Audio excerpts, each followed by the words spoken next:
Welcome to Buckets, coming to you from the Tommy John Home Studios. My name's Matt Moore. I'm the senior NBA writer for the Action Network. I'm joined today by Michael Fiddle. You can catch him at Fiddle's Picks on Twitter and in the Action Network app. He also has a live show every day that breaks down all the market movements. If you're a sicko for buckets, you will love that show. I promise you. Go follow Fiddle on Twitter at Fiddle's Picks. You can get that show on Instagram, buddy. Get that show, pop it on Instagram as well. You gotta get OBS in your life. Also joining me, Brandon Kravitz. You can catch him in the zone on Orlando Radio. He is the pre and post game radio announcer for the Orlando Magic, as well as one of our contributors here at Action Network on Buckets. Brandon, how you doing, man? I'm doing great. I am settling into the off season now. This is a really nice downtime for me, and more than anything, I'm actually able to devote real time into each and every single wager that I make, There you go. rather than making them at stoplights during the crazy, hectic NBA season that I am a part of. Now I can sit back and enjoy it as a fan. Yeah, this morning, Brandon Anderson texted me to check in on something that was posted on our social. It was like, "Did you bet these?" And I was like, "I don't even know anymore." But I did. I did, in fact. I just that's how tired I am. By the way, speaking of the app, I want to let you guys know we just released a whole new batch of updates for the app. Substantial upgrades in the Action Network app. You're gonna love it. We're making huge product advancements over the next like 6 months. You're gonna see so much great stuff in that app. Download, check it out right now. We've got a new parlay view. We've got lots of cool stuff going on. Check it out in the Action Network app. You can get it on the Google Play Store or the Apple Store. Go check it out. Also, by the way, if you're listening on a podcast, just flip back and give us a 5-star review. It's right there. You can do it. Just tippity tap tap. And you're helping us out so much with other people getting to find the show because we got so many people that have been excited about the show this year. Buckets Live, been great. We're gonna do it again Wednesday night, 10:30 Eastern, and Thursday night, 10:30 Eastern. Come hang out with us. We'll react to the game ones. We'll do live bets, all sorts of stuff. Check it out. Go check it out at youtube.com/the Action Network. As you listen to this, that link will be there for tonight's show. So you can set a reminder, et cetera, et cetera. Okay, I want to have a conversation a little bit about Pacers go up 2-0 on the Cavs because Tyrese Halliburton is a stone cold killer. I have decided to start calling him the new Grim Reaper because that is who this man is he is just a playoff killer. He is just killing these teams and their championship hopes. The history of teams going down 0-2 when they had home court, as you can probably imagine, is not good. It's a bad, bad situation for the Cleveland Cavaliers. It is not a promising outcome for those teams. Um, Historically, when we look at how those teams have fared in the second round, because I like to limit this to round, because I think the first round, second round, third round all have different dynamics of the type of teams that you face. In the second round, when you go up 2-0 on the road, 12-2, 86% all time. So Pacers are in a very good position to be able to win this series. Kravitz, how surprised are you that the Pacers were able to go on the road? I know that the Cavs have all these injuries, and that was a huge factor. But even then, to get the 2-0 is pretty impressive to me, especially with how they were able to just like steal that game from the very cockles of the Cavs' heart last night. I mean, surprised in a sense that if you said before the series, hey, what are the chances the Pacers start up 2-0? I don't think my percentages would have been very high. But in seeing how this plays out in real time, which is why I will make a pre-series bet, but I don't really like to spend a lot of my funds doing that because each series takes on a personality of its own. This is a really good example of that. I'm not surprised that the Pacers won the first game. I took their money line. I was on the spread. We talked about it on Buckets, so it'd be hard for me to say that I was surprised there. And then the second game, Evan Mobley, Darius Garland out again, and DeAndre Hunter for the Pacers to win a game where Evan Mobley, who is outside of Donovan Mitchell, their most important player and certainly their most important defensive piece, for the Pacers to win a game like that is not surprising at all. So given the way that this series has broken down, in some ways in the moment, it's not surprising at all. But of course, from the 30,000 foot view before we got into any of this, nobody saw this coming. So those teams that won, um, only I want to. This is an interesting one. Teams that went up 2-0 only got the sweep in the second round or conference finals twice. They only won in the gentlemen's twice. Only 4 out of 15. This is since 2003, not all time. So since 2003, only 4 out of 15 times has in the conference finals or finals when the road team goes up 2-0, have they gotten it there? So there's a little bit of value to be able to find. I logged some of these bets in the Action Network app on over on games because it does generally tend to take longer for them to win. They just tend to win at a high rate. Like the Cavs can come back in the series. A likely outcome for me would probably be that the Cavs maybe manage to get game three, that one or two of the injured guys come back. They get game three on the road, but the Pacers come back and win game four. And now they're up 3-1. The Cavs hold them off at home, and then this goes to six, and the Pacers are able to finish it at home in game six. That to me seems like a pretty likely outcome. Most of these outcomes have been, though, in longer kind of rounds. So Fiddle, for me, I am kind of looking at the opportunity to bet longer outcomes in some of these situations based off of where I've got the numbers on this series. Actually, Pacers 4-2 is currently plus 425 in the market, and I make it 353. So I bet Pacers in six this morning, 4-2. Yeah, I actually, while you started what you were saying and explaining the history of these series, I literally just opened the sports books and just started finding what is Pacers 4-2, because that seems to be the way that this is playing out.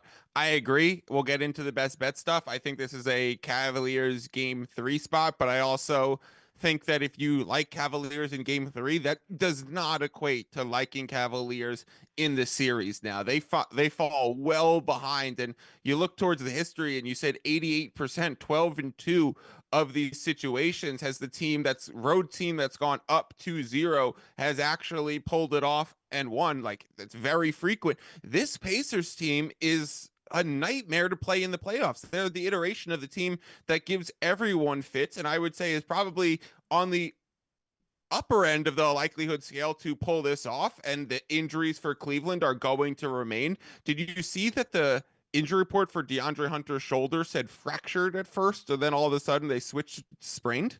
Like, red flaggaroo. If you look at the Evan Mobley stuff, like all of a sudden he was just not cleared to play. Garland has this turf toe injury, and it seems like it's very serious, and maybe he's optimistic for game three. I'm optimistic on behalf of them getting some of these guys back as it relates to the price of the line, but it smells disaster for the Cavs in the series. So I'm looking at, like, their Pacers series price is minus 200 right now. That's like 66 implied when we go through the stats, and it's 88 plus kind of a subjective opinion that this is a good spot for the Pacers on top of that. So I would say Pacers series is kind of interesting given the prices. Pacers 4-2. I found it at plus 440 right now, which definitely interesting. And they're pricing Cavaliers to win in seven as the most likely outcome. Listen to this. Cavaliers to win in seven is still the most likely exact outcome.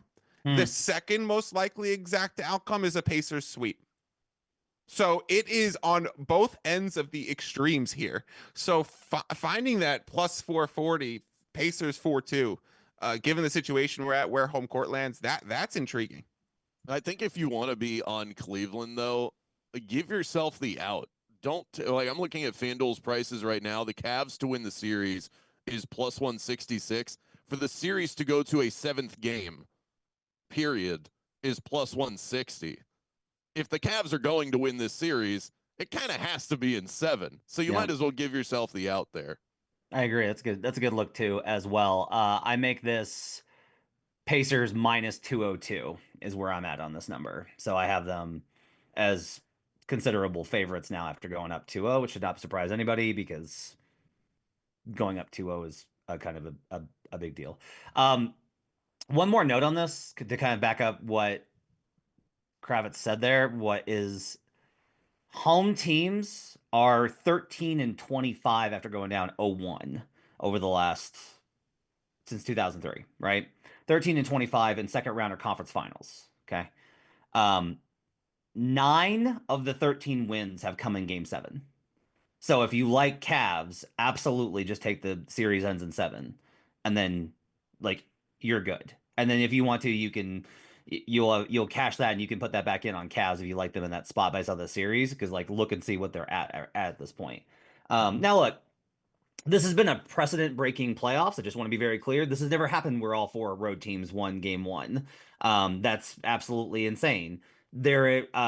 I talked all about the game 7. Hey, you can't win coming off of a game 7. Both of them went 2-0, which sucked pretty hard for me, but it's fine.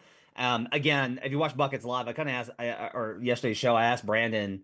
I was like, did I just screw this up? Like, was this dumb? And he was like, no, the process was right. The 20% just landed. Like, that's just how it goes. Now, you can disagree with that and be like, no, Matt, like, you should have trusted the Nuggets' heart and hustle and understood that the Minnesota Timberwolves would never hit a jump shot ever again. Because that's what happened in that late game. Let's talk about the late game, because Steph Curry is out with a hamstring strain. Grade 1 announced on Tuesday. The first report was he was been ruled out of game 2, and the exact timeline return is not known. That was what Shams reported. The Warriors came out and said that he will be reevaluated in a week. They can move that up. So like he can come back for game 5 if he's like doing great and it's like, oh no, I really responded even earlier, conceivably. I think he's back for 6. That's based off of how I've seen these hamstring injuries go. You can't press it because then he could just restrain it, and then it could be like a tear of the extreme sort, and then he's out for an even longer period. So they got to be careful with it, but like a week is, I think, minimum, and that's going to put them at game 6. There's a 2-day gap in between 5 and 6 that makes the most sense to give him that extra rest and be like, let's come back for game 6, because all they got to do is get one more win out of the next 4, and they're at game 6, and they can try and steal this thing at the end. I did play Warriors this morning for 2 because I think there's a chance for them to actually sneak 2 games in this series because of voodoo, and just that's where I've got the numbers at. Now I have to downgrade the Warriors because they don't have Steph Curry, and that has to happen. And these bets were based mostly off of like a nebulous kind of overall team strength. I got to downgrade it, and they won't come out there. But I still kind of think that the Warriors are live in this series, Kravitz. I think they can win this series after stealing game 1. They can. I just don't think they will. Golden State was plus 150 at the open, and if I said I'll give you a game, but Steph Curry is definitely going to miss at the least games 2 and game 3, possibly game 4, what would you then set the line at? You'd have to at least give me 2-1 odds, and we're not even getting that at this point. Steph has the 3rd most points of any player in the playoffs right now. Only Jokic and Brunson have done more of their team scoring than Steph Curry. And this is not a Golden State team that's as prolific offensively as they've been in the past. So they need what he brings to the table for them on offense. Throughout the course of the season, their offensive efficiency dives, even with Jimmy Butler when Steph isn't on the floor. They got by in game 1, I think, because of sheer shock, and the Timberwolves couldn't make a shot. Steph also, if these games are close at the end, not having Steph kills you. He's the 6th most clutch player in terms of the statistics at NBA.com in the entire league. 2nd most clutch threes in the entire league over the course of the season. I'm not going to say that they're cooked. I'll give them a little bit more respect than that, but I am not going to be picking Golden State from this point on. In fact, I've already placed a bet on the inverse. I am taking the Timberwolves minus 1.5. Ooh, okay. I appreciate Kravitz because he's with me on the Warriors actually suck island, and I have been broken. Last night broke me, and I am just like, I succumb to my new Warriors overlords. It doesn't matter. Nothing matters. The Warriors are just gonna somehow win. I think this team sucks. I really do. I think this team sucks. They had a 104 offensive rating, and the Wolves just missed every shot. And they did do, like, the Warriors did speed them up. Their contests were good. Their defense is good. It's just not this good. And it's driving me insane. And I am broken. Fiddle, what's your read on the series with Steph Curry out for a week? I think it's clearly a Wolves series at this point. I mean, after game 1 and the market reopened when the Warriors were up 1-0, the first price that came online was Wolves plus 130 in the series, quickly moves to 110. It is now Wolves minus 210. So we've gone from plus 130 to minus 210 in the span of with not even one game happening, I've never seen a bigger swing in playoff odds in a series market without a game even taking place. Obviously, a Steph Curry injury will do that, but it is tough to find yourself finding ways to back the Warriors. The only thing that I'll say to it is in the history of young Ant's career and how much playoff success that he's had so far, he's always been leading the series. And so I wonder if being down 0-1 with this team is kind of a new position for them and puts them, the pressure on them a little bit. They swept the Phoenix Suns. They started the series up 2-0 against the Nuggets. That was one of those series where they took both games on the opposing home court, similar to the Pacers. They started 1-0 on the Lakers this year, and then were never losing that series, even though the Lakers tied it 1-1. So this is the first time that we've seen Ant with his back against the wall and still a large favorite to win the series. So I'm a little cautious, but yeah, it's got to be the Wolves right now. I don't know how you could reasonably say this is a Warrior spot. Voodoo? Because Well, I believe in voodoo. Historically, I'll speak to this quick. The Warriors have always been good when Steph doesn't play.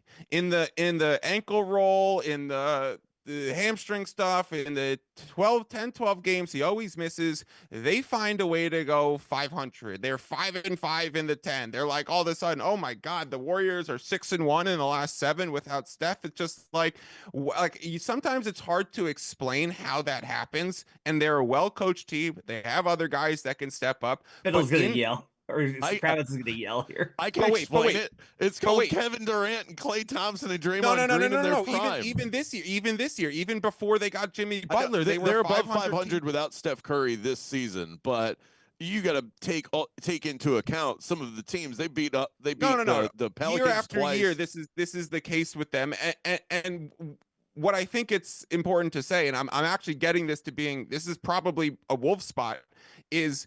That doesn't hold in the playoffs, right? When a star player goes down in the regular season and every one of those role players says, okay, this is my time to step up. I'm going to be extra locked in. I'm going to be extra focused. I'm going to understand my film study. My pregame routine is going to be locked in. I'm coming for this game. You can catch the opponent slipping in the regular season like that. You could catch the opponent maybe on a road trip and lax. This is going to be the Wolves down 0-1, hungry, every single player at utmost locked in. So I think that kind of fallen star theory and the ability for the team to perform without one of their stars becomes moot in the playoffs, albeit they have historically done well without Steph. Okay. I like the way you rounded that out. We come back around to that point. I don't remember. Oh, these are the play-in tournament games? Oh, that's weird. Okay, that's why. Okay, I'm sorry. I'm looking at playoff stats for how they've done without Curry. I saw a stat this morning that was the Warriors are 9-3 in the playoffs without Steph, but yeah. You just have to throw all of those numbers out. Yep. They're so irrelevant. That's what I'm saying. 7-5 without him this season, irrelevant. Yeah, one was 2015-16, or 6 games were in 2015-16, and the other 6 were in 2017-18 when they had KD. So 100%. But also voodoo. I am terrified. Well, and that's the thing. If the Warriors end up winning games moving forward in this series, I think we still throw out these numbers and we just go with Matt's voodoo. Yeah. So either way, either the numbers don't matter because the Wolves are just going to win games and the Warriors will lose without Steph, or the Warriors win and I don't know. We spilled the statue of Steve Kerr prematurely. Jimmy Butler voodoo. It could be Butler. I want to talk about Eastern Conference Finals MVP real quick. So currently at FanDuel, Tatum is plus 105. Donovan Mitchell is plus 550. Hallie is plus 600. Brunson's plus 950. Jaylen Brown's 1100. Siakam is 18-1. Porzingis 28-1. Evan Mobley 38-1. Towns 40-1. Garland 41-1. Derek White, who I've mentioned several times, is 80-1, which is stupid. It's just stupid that he's 80-1. I am considering Tyrese Halliburton. So They're up 2-0. The history says that they're going to win this series. Cavs can win it. I'm not 100% on that. I'm not an absolutist. Cavs can win it. This is a record precedent breaking season. So entirely the Cavs can come back and win the series. Plot twists abound. But if the Pacers were to advance, I ran it this morning. I put Cavs, I put Pacers rather. Celtics are 62% to advance in the next if they face the Pacers in that conference final series. That sounds about right. That's one minus 163. So if we look at even with hold, etc., that number compared to 6-1 for Halliburton, as good as I think Siakam is, I don't think there's any way the Pacers beat the Celtics without Tyrese Halliburton being the primary reason. So, somebody that has positions on several guys, I have parlayed Tatum with guys like Shea. I have parlayed Tatum. I finally broke and did Tatum Jokic this week. And then I think I'm probably going to add something along the lines of what's tough. Usually I like to parlay these at FanDuel because the odds are, I feel like it's a market where I can exclude so many guys that I've got value on a smaller set. Think I'm just going to probably bet Hallie on his own Eastern Conference Finals MVP 600. Because the West right now is impossible for me to tell. If the Warriors pull this out, I don't know. I don't know. I just don't know how to handicap that going forward. Thunder are obviously still live. If I get Shea at a better number than he's been at, the market's currently down because of Steph, because they've got a huge liability on Steph Curry for conference finals MVP. That's been represented in the market. We've talked about it on buckets before. But for Eastern Conference Finals MVP, Fiddle, I think Halliburton at 6-1 is pretty good value. Yeah, if you're putting the Celtics at a minus 163 true odds against the Pacers in the next round, then yes, then the plus 600 objectively would be a wise decision based on where things stand right now. And then I don't know, I just think that if we actually got there, Celtics are going to be what, minus 300 when it actually comes out in the pricing in the market, minus 275. Honestly, it's still a good price, even if you get the worst case scenario, which is Pacers versus Celtics. You have some sort of chance that the Knicks pull it off here with them up 1-0 and stealing home court. So yeah, I actually think plus 600 is a great price. There's an 800 at BetMGM, so I can also snag that. Kravitz, what do you think? Yeah, I was looking to see if it would be a better bet just to take the Indiana Pacers to make it to the finals because those two are heavily correlated, obviously. That's plus 430 for the Pacers to do that. And I'm with you. If the Pacers get there, it's got to be on the back of Tyrese Halliburton. So you might as well just bet Halliburton. If you look at estimated plus minus on dunks and threes, Tyrese Halliburton is the third best player remaining in the Eastern Conference playoffs behind Donovan Mitchell and Jason Tatum. Obviously, if Halliburton were to get to the Eastern Conference Finals to begin with, then he'd be knocking Donovan Mitchell out of the equation. So if you're just looking at overall efficiency for this season, it's Tyrese Halliburton. And then, of course, look at what he's done. The narrative will already be driving Tyrese Halliburton votes. You know, the problem, Matt, is that we don't have any historical context really when it comes to these conference player of the year awards because we only have 3 years. And I think that's what makes it tough with the Derek White point. Yeah, Derek White could win, and that number is probably ridiculous. The only random player, the non-first or second best player to receive a vote, period, has been Caleb Martin. And I mean, talk about an outlier. So here's my counter to that is those best and second best players were in line with what we saw throughout the season, where you can look at whoever it was and say they were the best or second best player on that team. I will tell you outright, I believe like last year I was all in on Jaylen Brown, gave it out, and this is not just because I hit that last year. It was legitimately throughout the course of the season. I was like, I know Tatum is the better player, but with this team and how it operates, Jaylen Brown has actually been their best player. Now, I'm not saying Derek White is better than Jason Tatum this year. Tatum's been great. The gap is actually fairly narrow. And Derek White's going to have these games where it's like, if Tatum has another pull up jumper stinker series in the conference finals, and he hasn't shot great, in the playoffs so far on those. If he has that again, and the Pacers were able to hang in that series, or if the Cavs hung in that series and they focused all their defense on Tatum, then especially in the Celtics system, it's going to be those guys that spot up and can be the secondary weapon, and that's why I think Derek White has such value at 80-1. I mean, look, at 80-1, there really aren't any bad ideas. And Derek White to win conference player of the Eastern Conference uh, most valuable player, certainly worth taking a stab. I'm with you on Like that. here's a good question. If we did, who would have been if the Clippers Nuggets series were the conference finals? Who would have won that conference finals MVP? Jokic. Oh, easy. Didn't have a great series. I guess Aaron Gordon you can make a case for. I would have voted for Aaron Gordon. Yeah. That's who I would have voted for. So So I think, Matt, what you're saying proves the big enough point that one, it's a media voted award, right? And mhm. two, we have such limited sample, as Yep. Brandon mentioned earlier. And we have 1 year last year with the Jaylen Brown when the market closed, both Eastern Conference Finals and Finals MVP. When the market closed in the fourth quarter, as the Celtics were clearly close to victory. Matt, we were on a Buckets live stream last year at this time. It was brutal for me. Tatum closed at minus 2,500, and then all of a sudden they announced the winner, and it was Jaylen Brown. So I think you can make the case that because the market has been so off, that actually taking a few long shots, that this is one of the best places to do it. And can't you also look at it like this?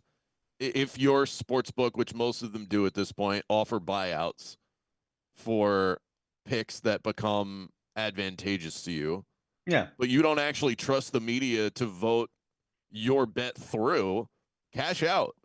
I did Yeah. that on multiple occasions. I really don't like locking up my units on media voting. I don't trust the media enough. This isn't some like anti-media take. I'm in the media, but I just don't, I like to bet on things that actually play themselves out on the court, and like player props and sides and totals and all of that. Putting my money in the hands of Dave McMenamin just doesn't make me feel warm and fuzzy inside. But I think they are bets worth placing. They create value for themselves, and then you cash out before you let any voter like Brian Windhorst screw you. For the record, big fan of David. I've known David forever. Yeah. He was at NBA.com. I'm a Yeah, big fan of sorry, him. sorry, David. Also a I didn't big mean fan for of you to Brian catch straight. Windhorst. Two very good reporters. I was insert Like your least favorite reporter here. I'm as not a, trying as to. Why like would Kravitz say that? yeah, there you go. Okay, let's do some best bets for Thursday in the association. We only have one game because of how these schedules wind up going. Warriors at Wolves. Wolves are now 10.5 in the market, open 9. Obviously, the Steph Curry move, getting that thing chugging along, plus the revenge factor and the fact that the Wolves, shot like absolute garbage. They shot like a college team last night. Total 200.5. So this is what's interesting. Fiddle. Open 202.5. It's down to 200.5 at DK. There's a 201.5, a point and a half differential at FanDuel. So a pretty wide differential there in terms of where this market is a little all over the place on the total. Let's do best bets. Let's go around the horn and give them out. Kravitz, what do you like tomorrow? Yeah, I'm gonna take the under along with it sounds like everybody else at 201.5. I like Draymond Green under 4.5 assists at plus 104, and the Timberwolves minus 1.5 in the series. Best number you can get. Okay, Michael Fiddle, your bets. I like Jimmy Butler under 7.5 rebounds, and looking towards the Friday slate, Cavaliers minus 1.5. Okay, Phil talked about 1.5 last night on Buckets Live, but we'll talk about it again here in this spot. I'm on the under for Wolves. Like, I think I do kind of wonder if let's talk this through for a minute. Um, Brandon, if this goes under, what's the script? because the script for me is the Warriors score like 80 points because they don't have Steph Curry. They had a 104.5 offensive rating with Buddy Hield having a liquid hot night. Now, like Brandon Pajemski was horrible, but like Draymond Green was their leading scorer. They got all this, and that's how they got to that number. So I kind of wonder, do we really want to bet the under, or do we just want to bet Warriors team total under? Yeah, that's not a bad idea, but I actually think the under as a whole, there's an edge to that, or at least there's a thought process to it that I think can help get us there. Steph Curry being off the floor obviously hurts the Warriors' offense. That's the biggest thing. The Timberwolves have had major offensive issues, especially the last two games, 14 and 17% from 3-point range. That's another reason to like the under. The Wolves don't even need to fix their offensive woes in order to win this game, which should make you like the under. But I think the biggest thing is that Steph Curry actually being out, it helps their defense. The Warriors should be able to play better defensively with Curry off the floor. This is not an anti-Curry take. He's fine. He makes up for it.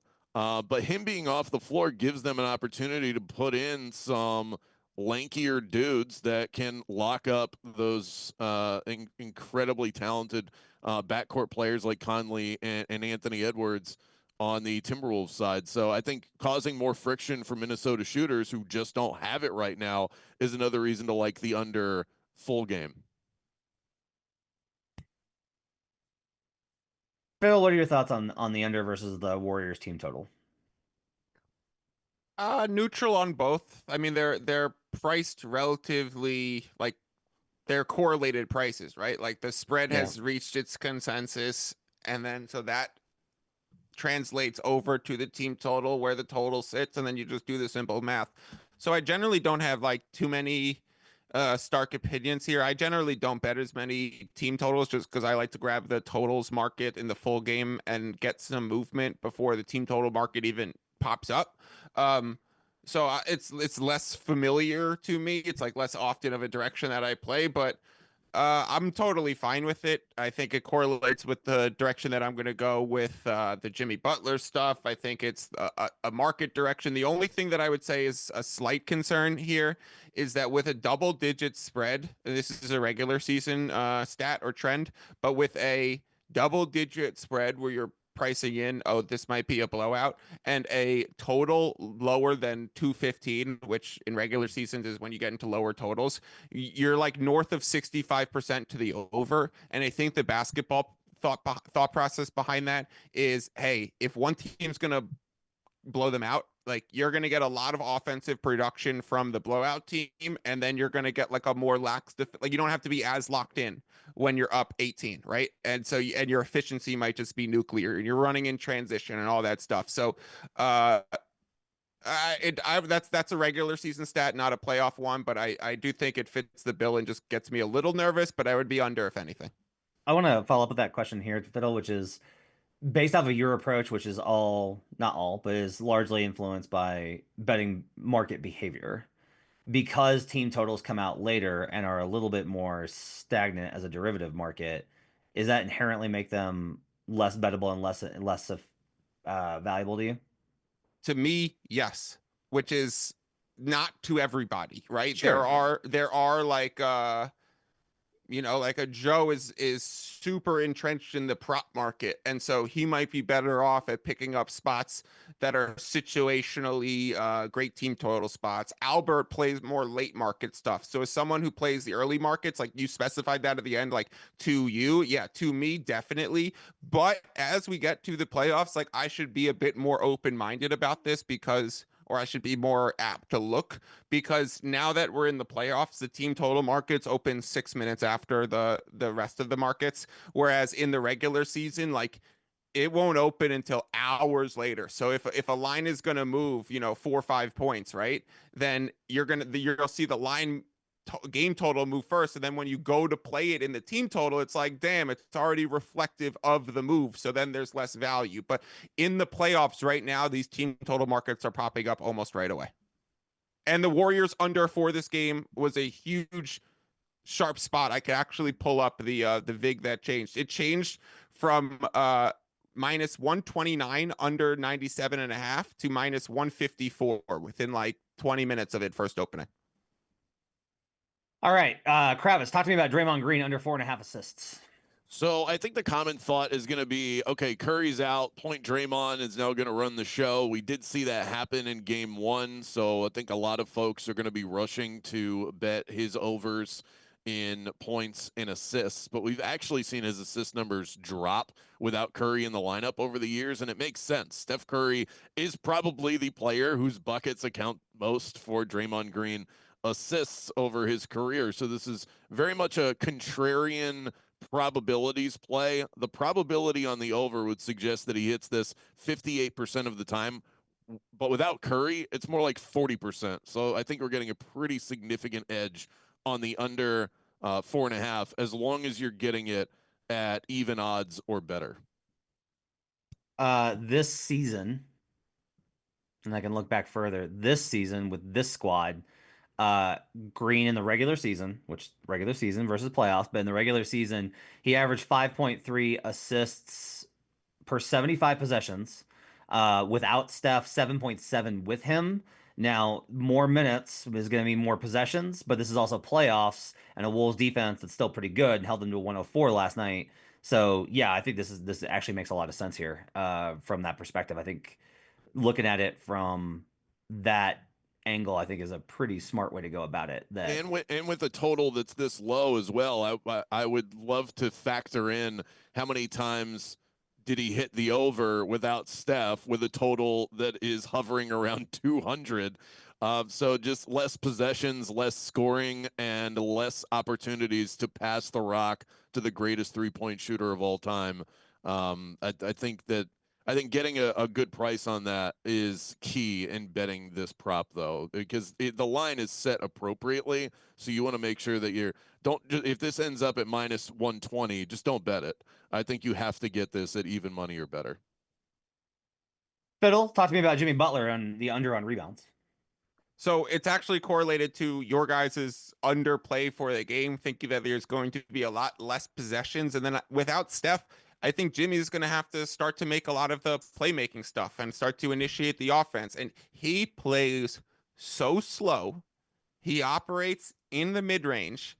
And so he's going to be a main ball handler operating in that mid range, burning the clock. So I think his rebounding opportunities are going to take a precipitous dip. He was there crashing the glass with Steph and the other shooters. He had that incredible rebound that won one of the games at the end after that Şengün miss, and Jimmy comes flying in. So him as a weak side help defensively, him as a offensive rebounding crasher, the amount of possessions and rebound opportunities that should be in the game with a large three-point volume. You get more offensive rebounding opportunities because you get longer rebounds. So I think all of that comes down. Jimmy, 7.5 under is like minus 150. I like it there. If you're looking at a 6.5, I'm fine playing that. It should be like slightly plus money or even odds. Also fine with that. Good deal. Kravitz, you already kind of talked about Wolves minus 1.5 series spread. Do you want to add anything else on that play? Yeah, and I'll add one more, but I got that at plus 165 this morning. I think it's sitting at plus 145 the last time that I checked for the Timberwolves to win in 6 or better. You just need this to not go to a game 7. I don't see the Warriors being all that competitive without Steph in the lineup. Fine to do it for one game in the middle of the game, and you're able to overcome that shock factor. Minnesota game plans for Steph to be in the lineup. That was where most of their focus is. He's out, and they're left a little bit flustered, but that's not sustainable. Minnesota is minus 200 to win the series, and honestly, if a Stephless Warriors team can push the Timberwolves to a 7th game, then I will happily take the L on this bet. As of late March, these are some numbers that I found. The Warriors' offensive rating with Steph is 117.3. That's 6th best in the NBA. Without Steph, they were dead last, 105.2. That's worse than my Orlando Magic, which is unacceptable offense. Also, I have a parlay as well. I think the Timberwolves win game 2, Cavs win game 3. I added OKC. By the time you're listening to this, maybe that's irrelevant to you. If you put all three together, Cavs, Timberwolves, and Thunder, you can get it at plus 160. Just Wolves and Cavs is plus 115. But I like the bounce back for all of those. Let's get rid of the number and just take all of them to win. I like that Brandon is out here advocating for law and order, basically. Order must be must be I can't deal with any reinstated. more of this. It's chaos. It's chaos in the second round. And Fiddle, 30 seconds on Cavs minus 1.5. If they want more, they can catch it on the Buckets Live last night. I think that there should be news that either Darius Garland, DeAndre Hunter, and or Evan Mobley play in game 3 on Friday. And therefore, if you just do the simple math of what home court is worth, where game 2 closed, where game 1 closed, what the venue change is worth, and what these injuries cost, then minus 1.5 on the Cavaliers is simply a good price. If we get all of them back, it could be close to minus 5.5. So therefore, if you expect 1, maybe 2 back, you should definitely get a number above minus 1.5. Simple enough. All right. Gonna do it for Buckets. Appreciate you guys being with us here on a Wednesday/Thursday. Check out Buckets Live on youtube.com/the Action Network, 10:30 Eastern on Wednesday and Thursday nights. You can catch Fiddle on Twitter in the Action Network app at Fiddle's Picks. Kravitz, I forget your Twitter handle. At Brandon Kravitz, I make it real easy for you, and then I just copied Fiddle in the app at BK Picks. If you want to tail, I went a little wild on. Did you know that it was mine? Are you just giving me some credit because it just happened to be similar? No, I don't know if it was on purpose or subliminal, but I like the way that it flows. So yeah, high five on that. Let's go. All Wolves right, minus 1.5. I'm riding. Download the Action Network app. Appreciate you guys being with us. My thanks to David Payne and Gifford Gould for making me switch to Zoom unnecessarily. Thanks to everybody for listening. Give us your comments. Hit me up on Twitter at HB Basketball and let me know that you love Buckets because I'd love to hear from you. Appreciate you guys being with us. We'll see you guys again tomorrow. Till then, let's get buckets.